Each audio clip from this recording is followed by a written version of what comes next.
Hello, my name is IP Halliwell. You can call me Halliwell. I'm a licensed minister and practitioner of dreamwork in both the conscious and subconscious realms. Since 2020, I've been offering transformative spiritual services including card readings, dream interpretation, and astrology, each rooted in the intention to bring clarity, healing, and divine connection.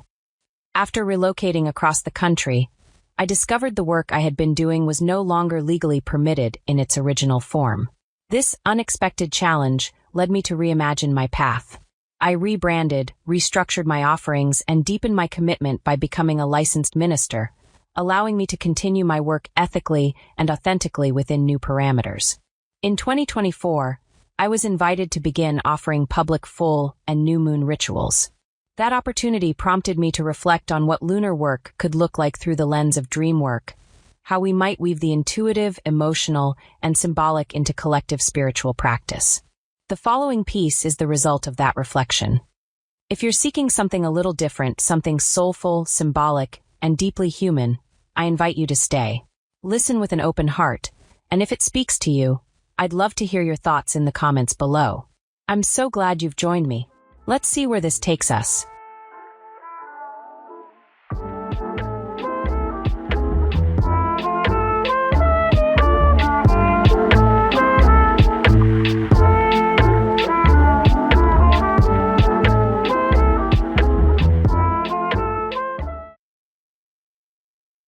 This is full moon in Libra, embracing the eternal child. Welcome, everyone.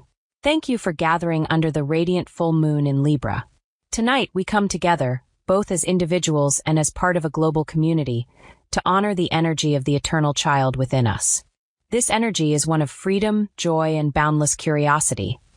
The part of us that longs for love, balance, and nurturing, and that holds a deep-seated desire to create and explore. The eternal child represents a radiant, fearless spirit, one that seeks joy above all else, embracing the freedom to express, to imagine, and to grow beyond limits. Tonight, we celebrate, reflect, and release the lessons this archetype has brought into our lives. We'll look at examples of the eternal child that have captivated our community over the past 6 months, and set intentions to stay connected to this energy as we move toward the new moon in Taurus. In this shared moment, let's explore both the balance and imbalance of the eternal child, within ourselves and in the world. When balanced, this energy is joyful, playful, and fearless.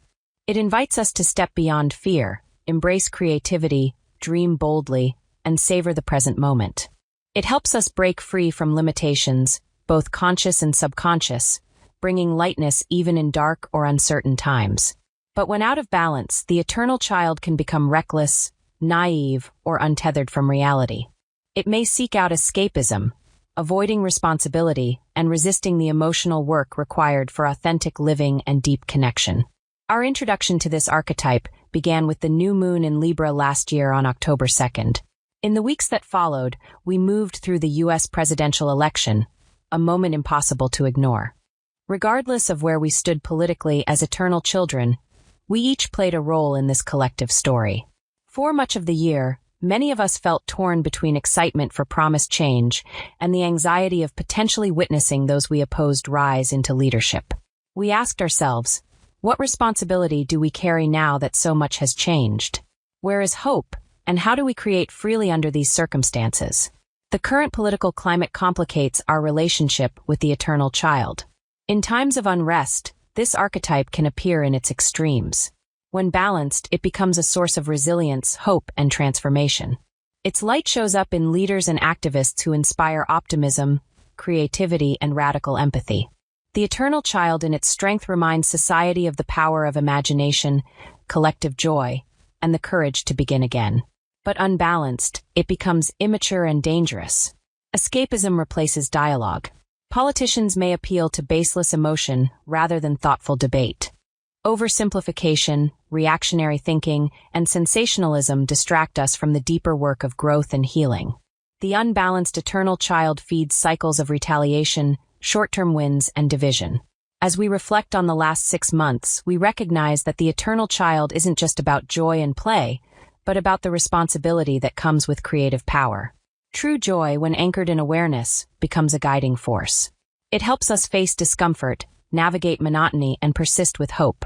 Living authentically, doing what we truly love, and expressing how we genuinely feel is not always easy. No wonder we're raised to wear masks.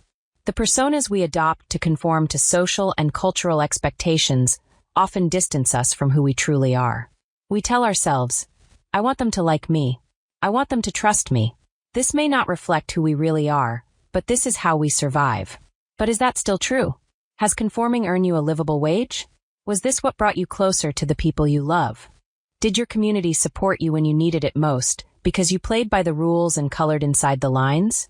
We often believe minimizing our needs and silencing our dreams protects us from pain. But constant self-sacrifice and modesty mostly serve those who benefit from your silence and self-doubt. Unfortunately, so many of us avoid putting down the mask until we become forced to see how much it has cost us. No one teaches you how to return to yourself.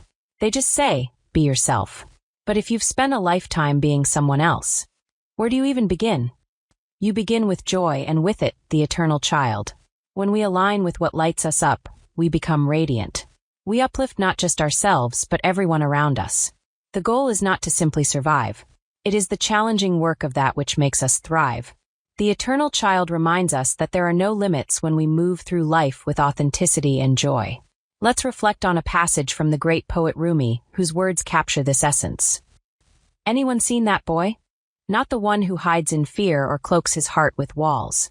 Not the one who follows all the rules to fit in, but the one who dances with the winds of joy, with the light of freedom in his eyes, and the wildness of life in his soul. This passage calls us home, to the joy of being alive, and the freedom to be who we truly are. The eternal child isn't reserved for moments of play or fleeting inspiration. It lives within us, waiting to be chosen. It invites us to return to wonder, curiosity, and self-expression. Not for approval, not for perfection, but for the joy of creation itself. Some practical ways to embody the eternal child. 1. Make time for what brings you joy, without worrying about whether it's productive. 2. Let go of the pressure to get it right. Just experience the process. 3. Try something new. Be curious. Be silly. Be willing to learn. 4. Reconnect with what made you happy as a child, the games, crafts, stories, and/or movement. 5. Allow yourself to enjoy without justification. That joy is reason enough. Now ask yourself, did I enjoy this? If yes, well done. Mission accomplished. These small moments matter. They help us remember who we are. Before we close, I invite you into reflection with a few questions for your consideration. If you're able, take a moment to write them down. Let them guide your journaling or meditation. 1. In what ways might I be out of balance with the archetype of the eternal child? 2. What would I need to release in order to show up more radiant, more fearless? 3.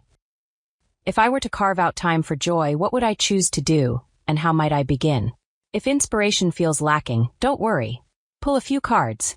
Take whatever time you need, but do what feels right. And as these questions begin to stir within you, I want to widen the lens for a moment. The eternal child calls out through the collective. It plays, it rebels, it dreams, it resists growing up in a world that often feels too heavy, too fast, too bound. Let's consult the cards. What message does the archetype of the eternal child have for humanity at this time? Tonight, I'm working with the Wild Unknown's Animal Spirit deck by Kim Krantz. If you also read cards, feel free to add yours in the comments below. For us, the Lamb has appeared. We endure countless demands for our attention, and yet, so few of them are truly meaningful. Lamb energy is the voice of deep truth. It is the honest, unshakable guidance that arrives not with urgency, but with clarity. It speaks softly, but it persists, echoing again and again, until we finally allow ourselves to listen. The Lamb reminds us, in a noisy world, the most profound messages don't shout. They whisper. So I ask you to sit with this. Inspiration is everywhere. What continues to call you? What longing, what idea, what dream keeps pulling at the edges of your awareness? The eternal child lives here in that curiosity, with that wonder, and ultimately, in your refusal to abandon joy. Let the Lamb guide you forward.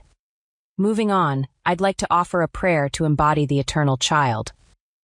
May we remember the boundless light within us, the fearless energy of the eternal child.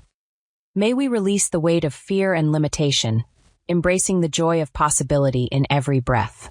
Grant us the courage to break free from the expectations that have held us captive. Let us rewrite our stories with creativity, wonder, and delight.